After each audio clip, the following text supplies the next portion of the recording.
வணக்கம்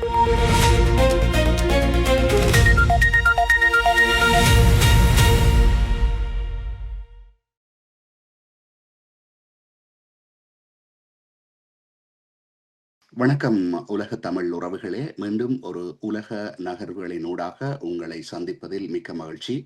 நான் இங்கு அருள் ஆஸ்திரேலியாவிலிருந்து காலை வணக்கத்தை கூறிக்கொண்டு என்னுடன் இந்த நிகழ்ச்சியிலே பிரித்தானியாவிலிருந்து இராணுவ புலனாய்வு, அரசியல் மற்றும் பொருளாதார ஆய்வாளர் அருஸ் அவர்கள் உங்களுக்கு இரவு வணக்கத்தை கூறிக்கொண்டு இந்த நிகழ்ச்சியில் வரவேற்கிறேன்.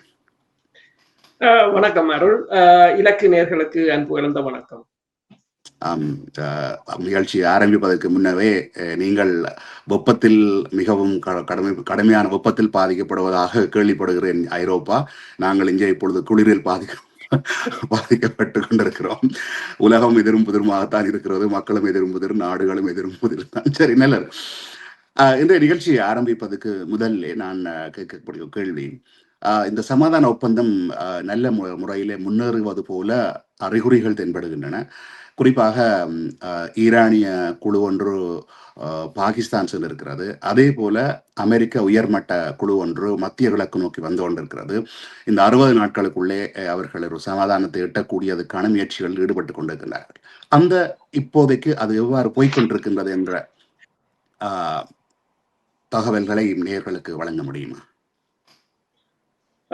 உண்மைதான், நீங்கள் சொன்னது போல இப்ப ஈரான் அரச தலைவர் பெசஸ்கியானும் மற்றது வெளிவார அமைச்சர் அப்பாஸ் அரக்சியும் வந்து பாகிஸ்தானுக்கு வந்திருக்கிறார்கள்.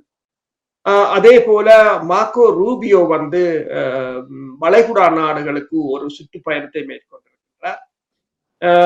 அதே சமயம் இப்ப இந்த 60 நாட்களுக்கான அமெரிக்காவுக்கும் ஈரானுக்கும் இடையில் ஏற்பட்டிருக்கின்ற இந்த MOU எனப்படுகின்ற இஸ்லாமாபாத் உடன்பாட்டை தொடர்ந்து இந்த 60 நாட்கள் இடைவெளிக்குள் ஈரான் மீதான தடைகள் தளர்த்தப்பட்டிருக்கின்றன. ஈரானுக்கான நாங்கள் நேற்று பேசியது போல $12 பில்லியன் $6 பில்லியனாக அதை பிரித்து கொடுக்க போவதாக கூறியிருக்கிறார்கள். பாகிஸ்தானுக்கு சென்றிருந்த ஈரான் அரசு தலைவரையும் அவரின் வெளிவார அமைச்சரையும் பாகிஸ்தான் அரசு வந்து கிட்டத்தட்ட F-16 ரக 6 விமானங்களை இங்காலி பக்கம் 3 அங்காளி பக்கம் 3 என்று அவர்கள் இந்த விமானத்துக்கு பாதுகாப்பை வழங்கி அழைத்து சென்றது வந்து 2015ஆம் ஆண்டு சீன அதிபர் பாகிஸ்தானுக்கு சென்ற போது அவருக்கு வழங்கிய அதே அந்தஸ்தை வழங்கியதாக பல ஊடகங்கள் போட்டிருக்கின்றன. அது மட்டுமல்லாது அவர்களுக்கு F-16 விமானத்தின் மூலம் வானில் வைத்தே அவர்களுக்கு சல்யூட் வழங்கியதாகவும் கூறப்படுகின்றது.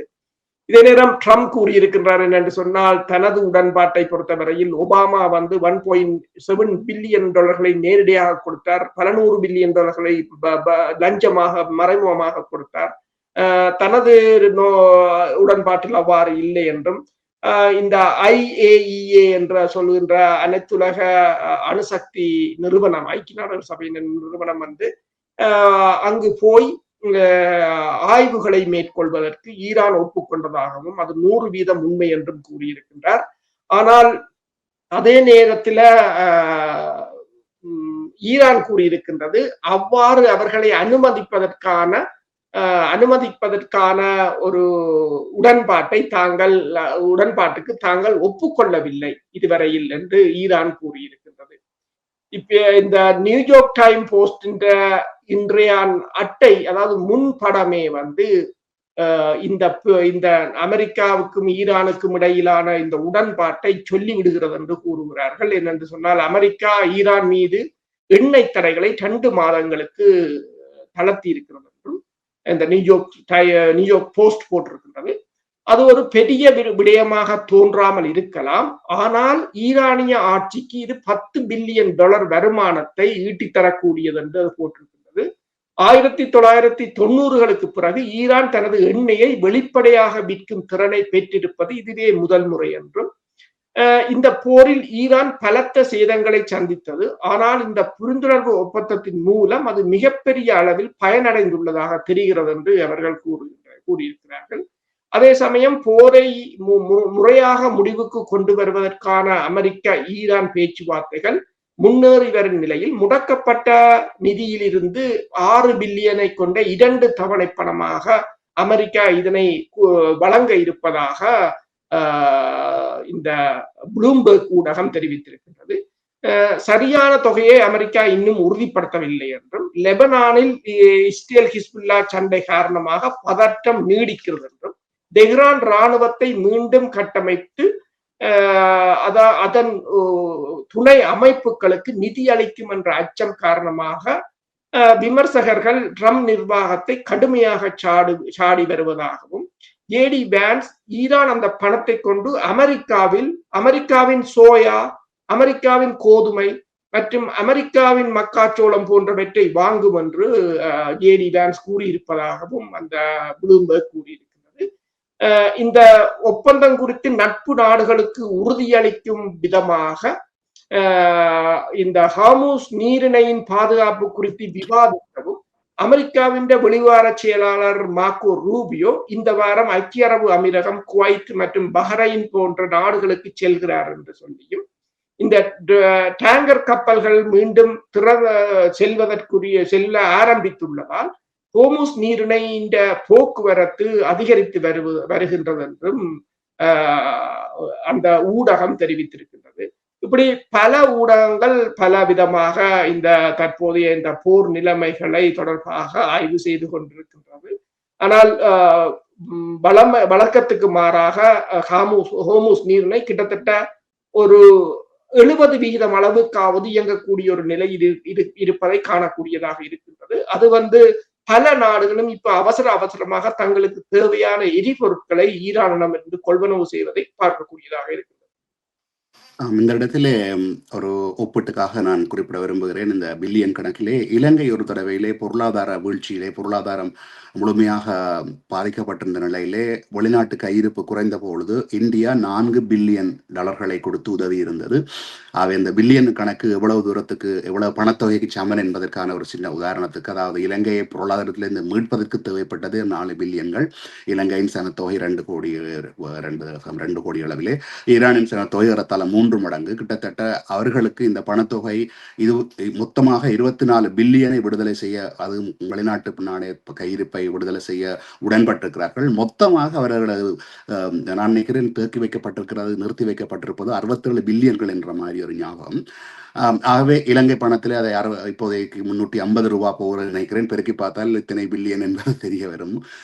இதே நேரத்திலே ஒரு பக்கத்திலே எண்ணெய் வியாபாரம் திறந்து விடப்பட்டு வருமானம் வருகிறது. ஈரானினுடைய முடக்கி வைக்கப்பட்ட சொத்துக்கள் விடப்படுகின்றன. அதை விட அவரோட ஏற்கனவே நான் கூறியது போல பாகிஸ்தான் எல்லையிலே உத்தியோகப்பட்ட முறையிலே எண்ணெய் வியாபாரம் நடைபெறும். இவ்வாறு பொருளாதாரத்தினால் வளர்வதன் மூலம் ஈரான் மேலும் வளர்ச்சி அடையும், ஆயுத உற்பத்தியை பெருக்கும், இன்னும் பலமடையும் என்பது தெரிந்திருந்தும் அமெரிக்கா விட்டுக் கொடுப்பதற்கான காரணம் என்ன? உண்மையாக விட்டுக் கொடுத்து தான் வெளியேறுவதற்கான மனப்பூர்வமாக விரும்புகிறதா? இந்த போரை அமெரிக்கா தனது விருப்பத்துடன் முடிக்கவில்லை. அமெரிக்காவுக்கு பொறுத்தவரையில் இப்பவும் கூட அமெரிக்காவுக்கு ஈரானை வெல்லக்கூடிய ஒரு சந்தர்ப்பம் கிடைத்தால் அமெரிக்கா அதைத்தான் செய்யும். ஆனால் முடியாத நிலையில் தான் அமெரிக்கா இந்த நிலைமைக்கு இறங்கி வந்திருக்கின்றது. அதாவது ட்ரம்ப் அண்மையில் கூறியது போலதான், தான் குண்டு வீசுவதென்றால் வீசலாம், 2 வருடங்கள் குண்டை வீசிக்கொண்டே இருப்போம், ஆனால் அதனால் காணப்போவது ஒன்றுமில்லை என்றதான் கூறியிருந்தார். ஆனால் இப்ப ஆப்கானிஸ்தான் அல்லது ஈராக் போல அவர்கள் குண்டுகளை தொடர்ந்து வீசி இருக்கலாம். ஆனால் பிரச்சனை என்னவென்று சொன்னால், இங்கு ஈரானிடம் இருந்த மிக சக்தி வாய்ந்த ஆயுதமாக ஹோர்முஸ் நீரிணை இருந்ததுதான் பிரச்சனை. அது உலகத்தின் பொருளாதாரத்துக்கு கொடுத்த அழுத்தம், அதனூடாக அமெரிக்கா கண்ட அழுத்தம் எல்லாம் மிகப்பெரிய ஒரு அழுத்தம். இப்ப கூறுகிறார்கள், முன்னர் இடம்பெற்ற இந்த $1 ஒப்பந்தமாக இருக்கலாம், அதற்கு முன்னர் இடம்பெற்ற ஈரான் 1979 இடம்பெற்ற புரட்சியாக இருக்கலாம். அப்போதெல்லாம் எண்ணெய் விலைகள் தாறுமாறாக 100%, 300% ஏறி இருந்தது. ஆனால் இப்போது அந்த அளவு தூரத்துக்கு எண்ணெய் ஏறவில்லை. முதலில் பீக்காக ஒரு $130 தான் போனது. எல்லோரும் $200, $250 போகும் என்றார்கள். ஆனால் அவ்வாறு போகவில்லை. அதற்குரிய காரணம் என்னென்று சொன்னால், ஒன்று, சீனா ஏற்கனவே தனது தேவையான எண்ணெயை வாங்கி பதுக்கி வைத்து விட்டது. அமெரிக்கா உட்பட பல நாடுகள் தங்கள் கையிருப்பில் இருந்ததை எடுத்து விட்டார்கள். அதனால் தான் அவர்கள் இந்த எண்ணெய் விலையை ஒரு கட்டுக்குள் வைத்திருக்கக்கூடியதாக இருந்தது. ஆனால் அதற்கான காலமும் முடிந்து விட்டது. அதாவது உங்களுக்கு தெரியும், நாங்கள் கடந்த வாரம் கூட பேசியிருந்தோம், இந்த இன்னும் 4 வாரங்கள்லாம் அமெரிக்காவின் கையிருப்பு என்ன இருக்கிறது என்று சொன்னதற்கு பிற்பாடு அமெரிக்கா உடனடியாகவே ஒரு உடன்பாட்டுக்கு வரக்கூடியதாக இருந்தது. அடுத்ததாக இந்த போர் முறைகளை பொறுத்தவரையில் ஈரான் சமச்சீரற்ற போரை அமெரிக்காவின் நவீன ஆயுதங்களாலும் தாக்கு பிடிக்க முடியாத நிலைமை. ஈரானின் ஏவுகணை பலமும் ஆளில்லாத தாக்குதல் விமானங்கள் பலமும் அந்த பலத்தை முறியடிக்க முடியாத, அதை எதிர்கொள்ள முடியாத நிலை. இப்போது உங்களுக்கு தெரியும், உக்ரைன் ரஷ்யா போரில் கூட ரஷ்யாவும் உக்ரைனும் இந்த 4 வருடங்களாக திணறிக்கொண்டுதான் இருக்கின்றது. அப்ப அதே போல அமெரிக்காவை பொறுத்தவரையில் வளைகுடா நாடுகள் என்ற பொருளாதாரம் சிதைவடைந்தால் அங்கு போடப்பட்ட முதலீடுகள் பெருமளவு உலக நாடுகள், மேற்குலக நாடுகள் என்ற முதலீடுகள் பிரித்தானியாவை சேர்ந்தவர்களாக இருக்கலாம், வெவ்வேறு நாடுகள் அமெரிக்காவை சேர்ந்தவர்களாக, இந்தியாவை சேர்ந்தவர்களாக இருக்கலாம், எல்லா டேட்டா சென்டர்ஸாக இருக்கலாம், அமேசானாக இருக்கலாம், ஆப்பிளாக இருக்கலாம். அப்ப அந்த அழுத்தம், இப்ப வளைகுடா நாடுகள் கூட அமெரிக்கா மீது கடுமையான அழுத்தத்தை இறுதி நேரத்தில் போட வலிக்கிட்டார்கள். அவர்கள் நேரடியாகவே ஈரானுடன் பேச வலிக்கிட்டார்கள். அது அமெரிக்காவுக்கு, அதாவது தனியே இது களமுனையில் இந்த போர் முடியவில்லை, ராஜதந்திர ரீதியாகவும் பொருளாதார ரீதியாகவும் மேற்கொள்ளப்பட்ட அழுத்தங்கள்லாம் இந்த போரை முடிவுக்கு கொண்டு வந்தது. சரி, இப்பொழுது இன்னமும் லெபனானிலே சிறு சிறு தாக்குதல்கள் நடைபெற்றுக் கொண்டிருக்கின்றன. ஹிஸ்புல்லாவும் தாக்கிக் கொண்டிருக்கிறது, இஸ்ரேலும் பதில் தாக்குதல் நடத்தி கொண்டிருக்கிறது என்ற தகவல்கள் வந்து கொண்டிருக்கின்றன. அது சம்பந்தமான தற்போதைய நிலைமை என்ன? உண்மைதான். என்னென்று சொன்னால், லெபனானில் இஸ்ரேலும் தாக்குதலை நடத்தி இருக்கின்றது. ஆனால் முன்னைய போல மிகப்பெரிய தாக்குதல்களாக இல்லை. இன்று இடம்பெற்ற தாக்குதலில் அங்கு துப்பாக்கி சூட்டில் 3 பேர் கொல்லப்பட்டதாக கூறப்படுகின்றது. அதே நேரம் அல் ஜசீராவின் ஒளிப்பதிவாளர் ஒருவரை இஸ்ரேல் குண்டு வீசி படுகொலை செய்திருப்பதாக கூறப்படுகின்றது. கிட்டத்தட்ட பெருமளவான ஊடகவியலாளர்கள் இந்த போரின் போது கொல்லப்பட்டிருக்கிறார்கள். அதிலும் நீங்கள் பார்த்தீங்கன்னு சொன்னால், கொல்லப்பட்டவரை அவர்கள் இஸ்ரேல் இப்போது என்ன கூறுகிறார் என்று சொன்னால், அவர் ஹமாஸ் அமைப்பினரின் பதுங்கி சுடும் வீரர் என்று கூறியிருக்கின்றது. அதே சமயம் ஹிஸ்புல்லாக்களும் இஸ்ரேலிய படைகள், அதாவது லெபனானில் உள்ள இஸ்ரேலிய படைகள் மீது தாக்குதலை நடத்தியிருப்பதாக கூறியிருக்கிறார்கள். இதனிடையே அந்த முதல் அவர்கள் நடத்திய தாக்குதல் தொடர்பாக நாங்கள் அடிக்கடி இங்க கூறுவதொன்று என்னென்றால், முதலில் ஈரான் தாக்குதல்களையோ அல்லது ஹமாஸ் ஹிஸ்புல்லாக்கள் தாக்குதல்களையோ இஸ்ரேலோ அமெரிக்காவோ தாங்கள் முறியடித்து விட்டதாக அல்லது தடுத்து விட்டதாகத்தான் கூறுவதுண்டு. ஆனால் பின்னர் பார்த்தால் அது தொடர்பான தகவல்களை மெல்ல மெல்ல வெளியிடுவார்கள். இப்போது கூறியிருக்கிறார்கள், புதிய செய்மதி கோள்களின் படங்களின் ஊடாக ஏப்ரல் மாதம் ஹிஸ்புல்லாக்களின் நடவடிக்கையின் போது தாக்கப்பட்டதாக கூறப்படும் இந்த அஸ்டேட் துறைமுகத்தில், ஈரான் துறைமுகத்தில் இஸ்ரேலிய படைகளின் தொடர்பு உள்ள எரிபொருள் சேமிப்பு கிடங்குகள் எல்லாம் அழிக்கப்பட்டிருப்பதை ஏப்ரல் 10 அன்று ஹிஸ்புல்லாக்களின் ஒரு அறிக்கையில் அவர்கள் இந்த தாக்குதலை அவர்கள் உறுதிப்படுத்தியிருந்தார்கள். இஸ்ரேல் மறுத்திருந்தது. ஆனால் இப்போது இந்த செயற்கைக்கோள் படங்கள் அதனை தெளிவாக காட்டியிருக்கின்றன, சேதமடைந்தது. ஆனால் அந்த போர் இடம்பெற்ற போது அமெரிக்கா இந்த பிளானட்டரி லேப் என்ற மிகப்பெரிய செய்மதி நிறுவனத்துக்கு அமெரிக்கா கூறியதொன்று, செய்மதி படங்கள் ஒன்றையும் வெளியிட வேண்டாம் என்றுதான் அவர்கள் கூறியிருந்தார்கள். அதே நேரம் இஸ்ரேலிலும் கடுமையான தணிக்கைகள் இருந்தன. இப்ப என்னென்று சொன்னால், இதில் அதே போலதான் இப்ப நடக்கிற தாக்குதல்களிலும் பெருமளவான சேதங்கள் இருந்தாலும் இஸ்ரேலை பொறுத்தவரையில் இஸ்ரேல் அந்த சேதங்களை வெளியில் தெரிவதை தடுத்து கொண்டு இருக்கின்றது. இதனிடையே இஸ்ரேலின் முன்னாள் பிரதமர் நப்தாலி பென்னட் என்ன கூறியிருக்கிறார் என்று சொன்னால், அதாவது ஆட்சியை கவிழ்க்க போராட்டக்காரர்களுக்கு உதவுவதற்காக, அதாவது ஈரான் ஆட்சியை கவிழ்க்க போராட்டக்காரர்களுக்கு உதவுவதற்காக இஸ்ரேல் பல்லாயிரக்கணக்கான அதாவது ஸ்டார்லிங்க், இந்த இலான் மஸ்க் இந்த ஸ்டார்லிங்க் அமைப்புகளை ஈரானுக்கு கடத்தியதாகவும், அரசாங்கத்தின் இணைய முடக்கங்களின் போது ஈரானியர்களின் இணையத்தில் இணைந்திருந்ததாகவும், ஒருங்கிணைக்க வசதியாக தனது ஆட்சி காலத்தில் இந்த முழு நடவடிக்கையும் தானே தனிப்பட்ட முறையில் தொடங்கியதாகவும் அவர் கூறியிருக்கின்றார். அதை தாங்கள் அப்போது ஆரம்பித்ததைத்தான் இப்போது இந்த இஸ்ரேலிய அரசு பயன்படுத்துகிறது என்று கூறியிருக்கின்றார். இப்ப என்னென்று சொன்னால், ஒட்டுமொத்தமாக இப்ப ஈரான் கூறியது ஒன்றுதான், இந்த இந்த அமெரிக்காவின் நிறுவனங்கள் கூட இந்த போரில் மறைமுகமாக பங்கெடுக்கிறார்கள். அண்மையில் ஸ்டாட்ஃபோர்ட் யூனிவர்சிட்டி, அமெரிக்காவில் இருக்கின்ற அந்த யூனிவர்சிட்டியில் சுந்தர் பிச்சை அவர்களை பிரதம விருந்தினராக கூப்பிட்டதற்காக அந்த பட்டமளிப்பு விழாவில் இருந்து பெருமளவானவர்கள் வெளிநடப்பு செய்திருந்தார்கள். அவர்கள் கூறிய ஒரு காரணம் என்னென்று சொன்னால், இந்த நிறுவனங்கள் இந்த போருக்கு உதவிகளை செய்து கொண்டிருக்கிறார்கள் என்றுதான் கூறியிருந்தார்கள். அதை இப்போது இஸ்ரேலும் அதை உறுதிப்படுத்துகின்றது. நல்லது. நாங்கள் குறிப்பாக இஸ்ரேலை பற்றி அடிக்கடி ஒரு அந்த நாடு மக்கள் மீது தாக்குதல் நடத்துகிறது, காசாவை முழுமையாக அழித்து விட்டது, லெபனானிலே அழிவு செய்து கொண்டிருக்கிறது, அந்த மக்களை பற்றி எல்லாம் நிறைய பேசிக் கொண்டிருக்கிறோம். ஆனால் நேற்று இங்கே ஆஸ்திரேலியாவில் இருக்கக்கூடிய ஒரு மிக பெரும் பணக்கார கீனா ரெனிஹார்ட் என்று சொல்லி ஒரு ஆள் கூறியிருக்கிறார். என்னவென்று சொன்னால், ஆஸ்திரேலியாவில் இருக்கக்கூடிய குயின்ஸ்லாந்து மாநிலத்திலே உள்ள ஒரு டவுன்ஸ்வில் என்கின்ற ஒரு இடம் இருக்கிறது. அங்கே இந்த இஸ்ரேல் நாட்டை சேர்ந்த பாதுகாப்பு தரப்பு சார்ந்த உயர் அதிகாரிகளையும் அவர்களது குடும்பங்களையும் கொண்டு வந்து குடியேற்றினால் இங்கே உள்ள உற்பத்தி துறையும் பாதுகாப்பு துறையும் ட்ரோன் துறையும் வளர்ச்சி அடையும் என்று ஒரு சர்ச்சைக்குரிய கருத்தை கூறியிருந்தார். அது இங்கே பல பிரதிவாதங்களை கொண்டு போய் கொண்டிருக்கிறது. அதே போல பல நண்பர்களும் நாங்கள் பேசுகின்ற பொழுது பலர் இஸ்ரேலுக்கு ஆதரவான பேசுபவர்களும் இருக்கிறார்கள். அதே போல நேற்று அல்லது முன்தினம் நடந்த நிகழ்வுகளில் நாங்கள் இஸ்ரேலை பற்றி நிறைய குறிப்பிட்டிருந்தோம். அதற்கு கீழே விமர்சனம் போட்டவர்கள் சிலரும் நாங்கள் ஈரானுக்காக பாடும் ஒரு இனவாதிகள் என்பது போலவும் கருத்துக்கள் எழுதியிருந்தார்கள். நான் சில விடயங்களை சொல்லி நீண்ட கேள்வியாக இருந்தாலும் போகிறேன். இப்ப இலங்கை தமிழர்களை, ஈழத்தமிழர்களை பொறுத்தவரையில் உலகமெல்லாம் இருக்கிறார்கள், பறந்து இருக்கிறார்கள். எல்லோருக்கும் ஒரு கனவு என்ன, எங்களுக்கு என்று ஒரு தனியா நாடு இருக்க வேண்டும். அதாவது பொதுவாக கூறுவார்கள், தமிழர்கள் உலகம் எல்லாம் வாழுகிறார்கள், ஆனால் எங்களுக்கு ஒரு நாடு இல்லை. அதை ஏற்றுக்கொள்கிறோம். அதே போல இந்த யூதர்களுக்கும் ஏதோ ஒரு காரணம் இருக்கலாம் என்பதைத்தான் நான் இதை கூற விரும்புகிறேன். அதற்கு பக்கபலம் சேர்ப்பதற்காக ஒரு சிறிய உதாரணத்தை நான் கூற விரும்புகிறேன்.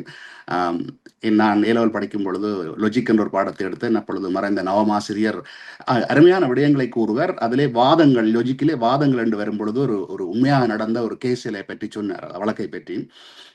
ஒருவருக்கு மரண தண்டனை விதிக்கப்பட்டு முடிந்து விட்டது. நீதிபதி வளமையாக கேட்கிற கேள்வி இறுதியாக உங்களுடைய இறுதி ஆசை என்னவென்று கேட்கிறார். அதற்கு அந்த மரண தண்டனை கைதி சொல்கிறார் என்னவென்றால், நீதிபதியை பார்த்து சொல்கிறார், உங்கள் மனைவியுடன் நான் ஒரு இரவு தங்குவதாக நான் நினைத்து பார்க்க விரும்புகிறேன் என்று. அப்ப உடனடியாக நீதிபதி கோவப்பட்டு என்ன நினைச்சு கொண்டிருக்கிறான், மிக கோவப்பட்டார் அந்த மரண தண்டனை கைதியை பார்த்து. அப்ப மரண தண்டனை கைதி பார்த்து நீதிபதியை பார்த்த கேள்வி என்னவென்றால், நான் கேட்டதெல்லாம் உங்களோட மனைவியோட தங்குறதுக்கு நினைக்கிறதுக்கு என்று சொல்லி கேட்டதுக்கே உங்களுக்கு இவ்வளவு கோபம் வருது என்றால், நான் நேரடியாக எனது மனைவியுடன் இன்னொருவர் தங்கியிருந்த அல்ல தொடர்பில் இருந்ததை கண்டவன் எனக்கு இவ்வளவு கோபம் வந்திருக்கும் என்ற கேள்வியை முன்வைத்திருந்ததாகும். ஆகவே ஒருவனுடைய காரணங்களுக்கான நியாயங்களை நாங்கள் கேட்க வேண்டும், அல்லது கேட்காவிட்டால் நாங்கள் சொல்ல வேண்டும் என்பது போல்தான் இந்த கேள்வியை நான் கேட்க முற்படுகிறேன். இப்போது நான் என்னத்தை சொல்ல முற்படுகிறேன் என்பது உங்களுக்கு புரிந்திருக்கும். இந்த கேள்வி கொஞ்சம் நீண்டதுதான், இருந்தாலும் எதற்காக இந்த இஸ்ரேல் பக்கமும் எது நியாயம் இருக்கிறதா என்பதற்காக சில கேள்விகளை, அது வரலாற்றை நான் சொல்கிறேன். தயவு செய்து இந்த கேள்வி கொஞ்சம் நீளமானது, தயவு செய்து இதை கேட்பவர்கள் கொஞ்சம் பொறுமையாக இருக்கவும். என்றால் சில விடயங்களை குறிப்பிட்டால் தெளிவாக கூற வேண்டும். யூதர்களினுடைய உண்மையான ஆரம்பத்திலே அவர்களுக்கு வந்த பிரச்சனை 1ஆம் 2ஆம் நூற்றாண்டில் தான் ஏற்பட்டது. அப்பொழுது யூதர்கள் வாழ்ந்த தேசத்துக்கு உதயா, அதாவது யூத தேசம் என்றுதான் சொல்கிறார்கள். அந்த இடத்துல அப்பொழுது ஆண்டவர்கள் ரோம பேரரசு, அதாவது இப்போ உள்ள இத்தாலி தான் அந்த அவர்களை ஆண்டவர்கள். அவர்கள் ஆட்சி செய்த பொழுது தங்கள் மீது அதிக வரி விதிப்பு, அதை விட தங்களுடைய மதத்தை சுதந்திரமாக வழிபடவோ அல்லது மதத்தை பின்பற்றவோ நிறைய கட்டுப்பாட்டுகள் இருந்ததுனால நான் நினைக்கிறேன் 67ஆம் ஆண்டிலிருந்து 73ஆம் ஆண்டு வரைக்கும் நிறைய கிளர்ச்சி செய்தார்கள், எல்லாம் செய்தார்கள். அந்த நேரத்தில் என்ன நடந்ததுன்னு சொல்லி சொன்னா, இந்த ரோம பேரரசினுடைய அங்கே உள்ள ஆளுநர் அவர்களுடைய புனித தலத்தையே அழித்தார். அவர்களை மதத்தை பின்பற்றுவதற்கு நிறைய தடைகள் விதித்தார். திரும்பி இரண்டாவதாக அவர்கள் கிட்டத்தட்ட 100 சில 60 அடுத்த 135 இன்னொரு 60 ஆண்டுகளுக்கு பிறகு திருப்ப இவர்கள் கிளர்ச்சி செய்தார்கள் யூதர்கள். அப்பொழுது கிட்டத்தட்ட 5 லட்சம் வரையான யூதர்கள் கொல்லப்பட்டும் அவர்கள் நாடு கடத்தப்பட்டும் அப்பொழுது அடிமைகளாக இந்த ஐரோப்பாவுக்கு, அதாவது குறிப்பா இத்தாலிக்கு அடிமைகளாகவும் தொழிலாளிகளாகவும் கொண்டு வந்து விற்கப்பட்டார்கள், தொழில் வாங்கப்பட்டார்கள். அப்பொழுதுதான் எப்படி ஈழத்தமிழர்கள் எல்லாம் உலகம் முழுக்க பறந்து வெளிக்கிட்டு போச்சுனமோ அதே மாதிரி யூதர்கள் இந்த வணிக பாதைகள், கடல் பாதைகள், தரைப்பாதைகளால ஐரோப்பா போன்ற நாடுகளுக்கும், சிலர் கொஞ்சம் பேர் ரஷ்யா, போர்த்துகல் போன்ற நாடுகளுக்கும், குறிப்பாக போன நாடுகள் என்று கூற போனால் இங்கிலாந்துக்கு போயிருக்கிறார்கள், பிரான்ஸ், ஜெர்மனி, இத்தாலி, ஸ்பானிஷ் இந்த நாடுகளுக்கு போயிருக்கிறார்கள். அங்கே போயும் அவர்களுக்கு நடந்த சில கொடுமைகள் கொஞ்சம் குறிப்பாக நான் நிறைய சொல்ல முடியாதனால் சும்மா சுருக்கமாக சொல்லுகிறேன். முதலாவது வந்து இங்கிலாந்திலே அவர்கள் குடியேற்றின பொழுது நடந்த அதற்கு முதலே இந்த இன்னொன்றை குறிவைக்க விரும்புகிறேன். இவருடைய ஊர், அதாவது பலஸ்தீனமும் இஸ்ரேலும் இருக்கக்கூடிய இன்றைய அந்த ஊரின் பழைய பெயர் சுரேயா, அதாவது யூத தேசம், யுடேயா என்று சொல்கிறார்கள். அது அப்பொழுது பெயர் மாற்றப்பட்டது சிறிய பலஸ்தீனம் என்று. அவர் பெயர் கூட இழந்தார்கள், புனித ஆலயத்தை இழந்தார்கள், ஆலய பகுதிக்குள் நுழைவு தடை வைக்கப்பட்டது, நிறைய பேர் கொலை செய்யப்பட்டார்கள், நாட்டை விட்டு துரத்தப்பட்டார்கள். அவ்வாறு வந்தவர்களுக்கு இங்கிலாந்திலே 1218 மன்னர் 3வது ஹென்றி அவர்கள் அடையாளப்படுத்திக் கொள்ளும் முறையில் மஞ்சள் நிற முத்திரை அடிச்சு கொண்டு யூதர்கள் திரிய வேண்டும் என்று கட்டுப்பாடு விதித்தார். பின்னர் 1290 முதலாம் எட்வர்ட் என்ற நண்பர் என்ற அந்த ஆட்சியாளர் யூதர்கள் முழு பேரும் நாட்டை விட்டு வெளியேற வேண்டும் என்று கட்டுப்பாடு போட்டு அவருடைய சொத்துக்கள் எல்லாவற்றையும் சுவீகரித்துக் கொண்டார். நாடை முழுக்க வெளியேறினார்கள். பிறகு இன்னொரு 300 ஆண்டுகளுக்கு பிறகுதான் அவர்களை உள்ள விட்டார்கள். ஸ்பெயின் நாட்டில் 1478 கிறிஸ்தவ மதத்துக்கு மாற வேணும் என்று சொல்லி எல்லாரையும் கட்டுப்படுத்தினாங்கள். இல்லை என்று சொல்லி சொன்னால் நீங்கள் நாட்டை விட்டு அனுப்பப்படுவீங்கள் அல்லது கொலை செய்யப்படுவீங்கள், உயிருடன் எரிக்கப்பட்ட கூட இருக்கப்பட்டது சரியான வரலாறு இல்லை. அவ்வாறு செய்யப்பட்டார்கள். திரும்ப அவர்களுக்கு யாராவது இன்னும் யூத மதத்தை பின்பற்றினால் அவர்கள் மிக தண்டிக்கப்பட்டார்கள். அப்பொழுது ஒரு சம்பவம் நடந்திருக்கிறது.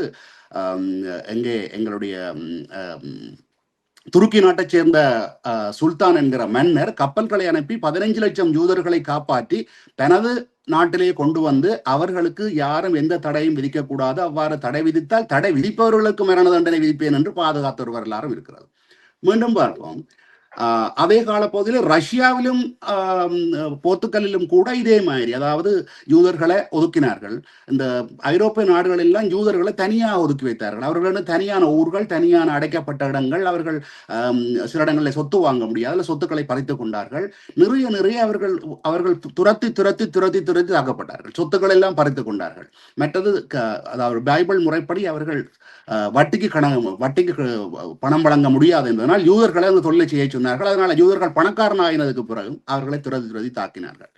இப்படி கடைசியாக உங்களுக்கு தெரியும் 2ஆம் உலக யுத்தத்துக்கு அண்மை கால பகுதியில அதாவது யூதர்கள் ஜெர்மனியிலே அழிக்கப்பட்டதுதான் இன்றைக்கு பெரிதாக எல்லாருக்கும் தெரிந்த விடயம். கிட்டத்தட்ட 6,60,00,000 பேர் கொல்லப்பட்டார்கள். அதுவும் குறிப்பாக இந்த கன்சன்ட்ரேஷன், அதாவது மரண முகாம்களுக்கு செல்லும் கொண்டு ஏற்பட்டார்கள், பட்டினி போடப்பட்டார்கள். இவ்வாறு அழிக்கப்பட்ட பொழுதுதான் இங்கிலாந்து கொண்டு போய் 1947 நினைக்கிறேன் திரும்பவும் அவர்களுடைய சொந்த ஊரான பலஸ்தீனத்திலே குடியேற்றி யூதர்கள் 1000 வருடங்களுக்கு பிறகு தங்கள் சொந்த நிலத்திலே ஒரு நாட்டை அடைந்தார்கள். இப்ப அந்த நாடு உருவாகி 80 ஆண்டுகள் கூட அடையவில்லை. இப்பொழுது இவ்வளவு ஆயிரக்கணக்கான வருடங்கள் கஷ்டப்பட்டு அவர்கள் தக்க வைத்து கொண்ட நாட்டை எப்படியும் பாதுகாப்பதற்கான எல்லா முயற்சிகளையும் எடுப்பார்கள் என்ற அவர்களுடைய நியாயப்பாட்டை நாங்கள் சொல்லியாக வேண்டும். உங்களுக்கு தெரியும் என்ன தெரியும் சொல்ல வருகிறீர்கள் என்றதும் எனக்கு தெரியும். கூறுங்கள். இந்த இடத்திலே இஸ்ரேலினுடைய நியாயப்பாட்டையும் நாங்கள் கொஞ்சம் சொல்லியாக வேண்டும் என்றதுக்காக சொன்னேன். ஆனால் அவர்களுடன் தவறு என்பதை நீங்கள் சேர்த்து சுட்டி காட்டுங்கள். என்று சொன்னால் நீங்கள் கேட்க வருவது விளங்குகிறது. இஸ்ரேல் பக்கம் நியாயம் இருக்கின்றது. ஏனென்றால் அவர்கள் தற்பாதுகாப்புக்காக, அப்படித்தான் ட்ரம்பும் கூறுகிறார், தற்பாதுகாப்புக்காக தாக்குகிறார்கள் அல்லது தற்பாதுகாப்புக்காக தாக்குதலை செய்கிறார்கள் என்று. உங்களிடம் ஒரு நாடு இருக்கின்றது, உங்களுக்கு துணையாக அமெரிக்கா இருக்கின்றது, பரவளவான ஆயுத வளங்கள் இருக்கின்றன, உங்களை யாரும் தாக்கவில்லை என்ற ஒரு நிலைமை இருக்கின்றது. ஆனால் நீங்கள் அந்த நாட்டிலிருந்து என்ன செய்தீர்கள் என்று சொன்னால், மேற்கு கரை வரையிலும் அதாவது பலஸ்தீனத்தை முழுமையாக கைப்பற்றினீர்கள். சில படங்களை பார்த்தால் அந்த முன்னைய பலஸ்தீன வீட்டுக்காரர் வெளியில் நின்று பார்த்து கொண்டிருக்கிறார்கள். அவர்களின் வீட்டில் எத்தனையோ ஆண்டு காலமாக யூதர்கள் வாழ்ந்து கொண்டிருக்கிறார்கள். அவர்கள் அந்த வீட்டுக்குள் கூட போக முடியாது. வெளியில் போய் கூடாரத்தில் தான் அவர்கள் இருக்கலாம். நீங்கள் ஒரு துன்பத்தை அனுபவித்தீர்கள் என்று சொன்னால் நீங்கள் அதில் இருந்து கற்றுக்கொண்ட பாடங்கள் என்று சொல்லி நீங்கள் மற்றவர்களுக்கு நன்மையை செய்யலாம். ஆனால் இது அப்படி அல்ல. நான் பல தடவைகள் இங்கு கூறியிருக்கிறேன். நான் இஸ்ரேலிய மக்களை பார்த்து வேதனைப்பட்டதுதான் கூட. ஏனென்றால் சொன்னால் அந்த மக்கள் நீங்கள் சொன்னது போல 80 ஆண்டுகளாக அந்த நாட்டை உருவாக்கினாலும் ஒரு நாள் கூட நிம்மதியாக இருந்ததில்லை. 80 வருடமும் போருக்குள் தான் இருக்கிறார். ஏனென்று சொன்னால் அவர்களாக போர் செய்யவில்லை, அமெரிக்காவின் அடியாட்களாக இருக்கிறார்கள். வளைகுடா நாடுகளுக்கு ஒரு அச்சத்தை ஏற்படுத்தி அவர்களை தனது கட்டுப்பாட்டுக்குள் தான் சொல்லுகின்ற ஆயுதங்களை விற்பதற்கும் தனது ஆயுதங்களை விற்பதற்கும் பெட்ரோலையும் எரிபொருட்களையும் மலிவான விலைகளுக்கு அல்லது டொலரில் விற்பதற்கும் ஒரு அச்சுறுத்தலை ஏற்படுத்துவதற்காக இவர்கள் அங்கு குந்தி இருக்கிறார்கள். அதுதான் அங்கு நடக்கின்றது. அப்ப எல்லா நாடுகளும் நிம்மதியா இருந்தாலும் இஸ்ரேலியர்கள் ஒரு நாளும் நிம்மதியா இருக்க முடியாது. அது பல முஸ்லீம் நாடுகள் விடுகிறதோ இல்லையோ அமெரிக்கா விடாது. அதுதான் அந்த பிரச்சனை. இப்ப அவர்கள் எங்கு வரையும் சரி அந்த இஸ்ரேலுக்குள் தான் இருந்தார்கள் என்றால் இல்லை. சிரியாவில் ஒரு பகுதியை கைப்பற்றுகிறார்கள், லெபனானுக்குள் போகிறார்கள், சோமாலிலாந்து வரையும் போயிருக்கிறார்கள். இன்றைக்கு ஏன் இலங்கையின் அருகம்பே வரையிலும் போயிருக்கிறார். அதாவது அகன்ற இஸ்ரேல், ஜெர்மனி எவ்வாறு கூறியதோ அதே போன்று அகன்ற இஸ்ரேல் என்றது அவர்கள வாதமாக இருக்கு. எந்த ஒரு இனத்துக்கும் அல்லது எந்த ஒரு மனிதருக்கும் ஒருவர் அடிக்கும் போது 4 பேர் பொறுமையாக போவார்கள். ஆனால் 5வது அவர் திருப்பி அடிக்கிறார். என்னடா எல்லாரும் வாங்கி கொண்டு போவதாக இல்லை. 80 ஆண்டு காலமாக இந்த அரபு நாடுகள் இவ்வளவு அடியை வாங்கினாலும் இப்போதுதான் ஈரான் அதை திருப்பி கொடுத்திருக்கிறது. இப்ப ஈரான் திருப்பி கொடுக்கும் போது இப்போது அவர்களுக்கு ஓரளவு விளங்குகின்றது, தங்களால் முடியாதுன்றது விளங்குகின்றது. அமெரிக்கா கூட இப்போது இஸ்ரேலை கைவிடக்கூடிய ஒரு நிலைக்கு வருகிறதா என்று கூட பலர் விவாதிக்கிறார்கள். ஏனென்று சொன்னால் இஸ்ரேல் அங்கு ஒரு பலமாக முஸ்லிம் நாடுகளை அச்சுறுத்தக்கூடிய ஒரு நிலையில் இருந்தால்தான் இஸ்ரேல் அமெரிக்காவுக்கு தேவை. அந்த பலம் முடிந்து விட்டது என்றால் இஸ்ரேல் அமெரிக்காவுக்கு தேவையில்லை. ஆனால் இஸ்ரேல் சரி அதுடன் நின்றதா என்றால் இல்லை. பிரித்தானியாவின் அரசியல், ஜெர்மன் அரசியல், ஏன் இன்றைக்கு கொலம்பியாவில் இடம்பெற்ற தேர்தலில் கூட கொலம்பியாவின் அதிபர் கூறுகிறார் இஸ்ரேல் எங்கள் தேர்தலின் முடிவுகளை ஹைஜாக் பண்ணிவிட்டது. அமெரிக்காவில எப்ஸ்டீன் ஃபைல்ல இருந்து எல்லா நாடுகளுக்கும் ஊடுருவி உலகத்தின் அமைதியே ஒரு மிகப்பெரிய ஒரு கேள்விக்குறியாக இருக்கு. இன்று அபாஸ் அரக்சி கூறியது ஒன்றுதான். போர் நிறுத்தம் வந்திருக்கின்றது. ஹாமூஸ் நீரிணையை திறந்து இந்த உலக நாடுகள் தவிக்கின்ற நாடுகளுக்கு எரிபொருட்களும் உரங்களும் போக வேண்டும் என்று சொன்னால் அது போக தயாராக இருக்கின்றது. ஆனால் அதை குழப்புபவர்கள் யார் என்றதை நீங்கள் பாருங்கள். அப்ப அவர்கள் எவ்வாறு குழப்புகிறார்கள்? இஸ்ரேலுக்கு ஹிஸ்புல்லாக்கள் வந்து அடித்தார்கள் இல்லை. லெபனானுக்கு நீங்கள் போய் அங்கு 10 கிலோமீட்டரை பிடித்து வைத்துக் கொண்டு அந்த பிரதேசத்தை விட்டு வெளியேற மாட்டோம். அதை இப்ப என்ன செய்கிறது என்று சொன்னால் ஒரு இடத்தை பிடிக்கிறது முதல், அப்புறம் அதை பபசோன் என்றது, அப்புறம் அந்த பபசோனுக்கு இன்னொரு பபசோனை பிடிக்கிறது. அப்படி போய்கொண்டே இருக்கின்றது. அப்ப இது என்னென்றால் நீங்கள் கூறுவது சரி, எந்த ஒரு நாட்டுக்கும் இஸ்ரேலுக்கு கூட தன்னை பாதுகாப்பதற்கும் தற்காப்பு தாக்குதல் நடத்துவதற்கும் உரிமை இருக்கின்றது. ஆனால் அது உங்கள் எல்லைக்குள் இருக்கும் மட்டும்தான். நீங்கள் எத்தனை ஆயிரம் அசாசினேஷன் என்று படுகொலைகள், எத்தனை ஆயிரம் படுகொலைகள், எத்தனை அரசியல் தலைவர்கள், மற்றது ஐக்கிய நாடுகள் சபை என்றொன்று இருக்கின்றது. அதை மதிக்க வேண்டும் என்று எல்லா நாடுகளுக்கும் கூறுகிறார்கள். ஆனால் நீங்கள் அதை மதித்தீர்களா? 1000 ரெசல்யூஷன் என்று சொல்கிறார்கள். பலஸ்தீனம் தொடர்பாக கொண்டு வரப்பட்ட தீர்மானங்கள் 1000. ஆனால் அதை நீங்கள் மதிக்க, அதாவது அவர்கள் என்ன யோசிக்கிறார்கள், தாங்கள் சூப்பர்மேன், அதாவது உலகத்தில் இருக்கிற அத்தனை இனங்களிலும் தாங்கள் உயர்ந்தவர்கள் என்ற ஒரு நிலையை அவர்கள் எதை அவர்கள் வெறுத்தார்களோ இப்போது அதை அவர்கள் அடைய வேண்டும் என்று நிற்கிறதா இங்க இருக்கிற பிரச்சனை. யாரும் இஸ்ரேலுக்கு எதிராகவும் இல்லை அல்லது ஈரானுக்கு ஆதரவாகவும் இல்லை. பாதிக்கப்படுகின்ற இனம். ஏனென்றால் இதனால் பாதிக்கப்பட்டதில் எல்லோரும் தான் பாதிக்கப்பட்டிருக்கிறார்கள். இலங்கையிலும் நாங்கள் பாதிக்கப்பட்டோம் இஸ்ரேலினால். 1986 இஸ்ரேலின் ஓய்வு பெற்ற மேஜர் ஜெனரல் ஒருவர் வந்துதான் அந்த முஸ்லிம்களுக்கும் தமிழ் மக்களுக்கும் இடையிலான பிளவுகளை உருவாக்கியவர்.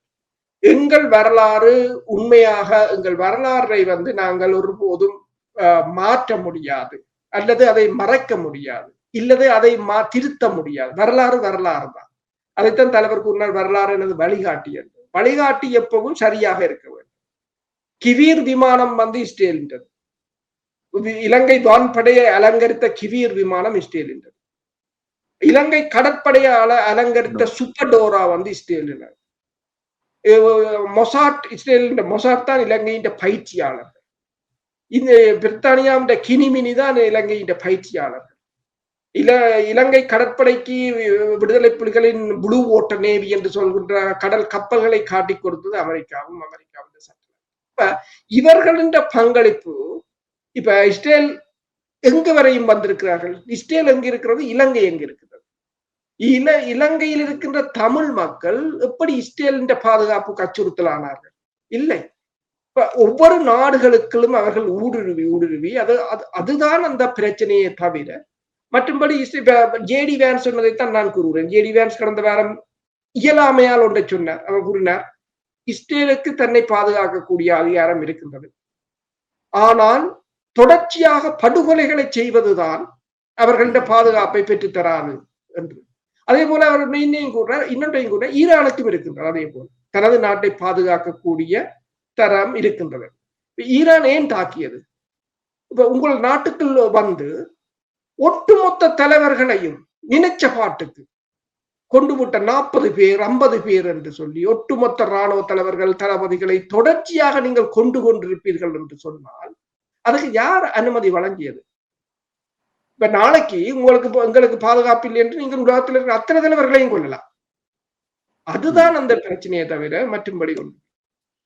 இந்த நேரத்திலே ஒன்றையும் குறிப்பிட்டாக வேண்டும். இந்த யூதர்களை கொண்டு குடியேற்றும் காலப்பகுதியிலே பலஸ்தீனியர்கள் வரவேற்று உபசரித்து அவர்களை வரவேற்றார்கள் என்ற வரலாறும் இருக்கிறது. ஆனால் அதை மறந்துதான் அவருடைய நிலங்களை காசு கொடுத்து வாங்கினார்கள், அபகரித்தார்கள், அவர்களை அகதியாக்கினார்கள். நாங்கள் பட்ட வேதனைகளை மற்றவர்களுக்கு கொடுக்கக்கூடாது என்பதை உணராமல் அதை விட மோசமாக கொடுப்பதனால் தான் அந்த நாடை அவ்வாறு பார்க்க வேண்டியிருக்கின்றது என்பதை நீங்கள் தெளிவாக குறிப்பிட்டிருக்கின்றீர்கள். இதை விட இப்பொழுது நேரம் முடிவடைந்து விட்டது. சுருக்கமாக ஏதாவது உக்ரைன் ரஷ்யாவினுடைய செய்திகள் ஏதாவது இருக்கின்றனவா? சிலர் அதை பற்றி கேட்டுவிருந்தார்கள். உக்ரைன் ரஷ்யாவில தொடர்ச்சியாக போர் மிகவும் உக்கிரமாக இப்போது மாறி இருக்கின்றது. ரஷ்யாவின் செமிகண்டக்டர் நிறுவனத்தை உக்ரைன் பிரித்தானியாவின் ஸ்டோம் ஷேடோ ஏவுகணைகள் மூலம் தாக்கி அழித்திருக்கின்றது. அதே போல கிரைமியா பகுதியையும் தாக்கி இருக்கின்றது. அதே சமயம் ரஷ்யாவும் உக்ரைன் பகுதியில் இருக்கின்ற எரிபொருள் நிலையங்கள், எரிபொருள் சேமிப்பு நிலையங்கள் உட்பட பல நிறுவனங்களை ரஷ்யாவும் தாக்கி இருக்கின்றது. அதே சமயம் ரஷ்யா தனது பொருளாதாரத்தில் ரஷ்யாவின் பொருளாதாரத்தை அளிப்பதுதான் இந்த தாக்குதலின் முக்கிய நோக்கமாக இருக்கின்றது. இருந்த போதும் இந்த ஈரான் சண்டையால் ரஷ்யாவின் கடல் ஊடான பொருளாதார எண்ணெய் ஏற்றுமதி கிட்டத்தட்ட 3.6 மில்லியன் பரல்கள் ஒரு நாளைக்கிலிருந்து இப்போது ஒரு நாளைக்கு 5 மில்லியன் பரல்களை ஏற்றுமதி செய்யக்கூடிய நிலைக்கு ரஷ்யா உயர்ந்திருப்பதாக கூறப்படுகிறது.